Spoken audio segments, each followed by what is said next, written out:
నమస్కారం అండి. నా పేరు Govardhan Reddy, advocate Rajampet, YSRCP legal cell state secretary అండి.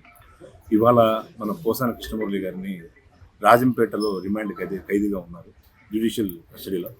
ఆయన క్రైమ్ నెంబర్ 65/2025 ఓబులవరవల్లి పిఎస్ క్రైమ్లో ఇక్కడ రిమాండ్ ఖైదీగా ఉన్నారు. ఇవాళ ఉదయం నర్సరావుపేట 2 టౌన్ పోలీసు వారి దగ్గరికి వచ్చి పీటీ వారెంట్ ద్వారా ఆయన్ని నర్సరావుపేటలో మ్యాజిస్ట్రేట్ గారి ముందు హాజరుపరచడానికి తీసుకెళ్తున్నాను. క్రైమ్ నెంబర్ అది 142/2024 ఉంది. అది సెక్షన్లు కూడా 153A 504 మరియు section 67 of IT act, immoral trafficking.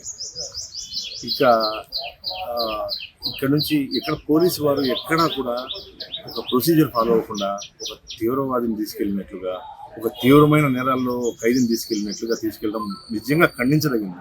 ఎవరైనా కావచ్చు, 5 ఏళ్ళు మీరుంటారు, 5 ఏళ్ళు వారు ఉంటారు, ఊరు ఉంటారు, కానీ ఈ విధమైన కక్ష సాధింపు చర్య, ఈ విధమైన ఒక 67 ఏళ్ల వృద్ధుడు ఖచ్చితంగా సీనియర్ సిటిజన్. ఆయన కొన్ని హక్కులు ఉంటాయి, అవన్నీ కాలరాస్తూ ఆయన cardiac patient, next hernia operation జరిగింది, వోకల్ కార్డ్ ఆపరేషన్ కూడా రీసెంట్లీ జరిగింది. ఆయన అన్ని హెల్త్ కారణాలు ఉండి కూడా ఇట్లా ఒక వ్యక్తిని ఒక తీవ్రమైన నేరస్తుడిగా ఒక జీప్ తీసుకొచ్చి అందులో కుక్కుని తీసుకెళ్ళడం నిజంగా ఖండించదగింది అండి. దేవుడు చూస్తున్నాడు. మా నాయకుడు అయితే తీవ్రంగా చెప్పారు, జగన్మోహన్ రెడ్డి గారి డైరెక్షన్లో న్యాయం కోసం అయితే పోరాడతాం, తప్పకుండా న్యాయం జరిగే వరకు పోరాడతాం. మరిన్ని వీడియోస్ కోసం ఛానల్ ని సబ్స్క్రైబ్ చేయండి. లేటెస్ట్ అప్డేట్స్ కోసం వాట్సాప్ ఛానల్ ని ఫాలో అవ్వండి.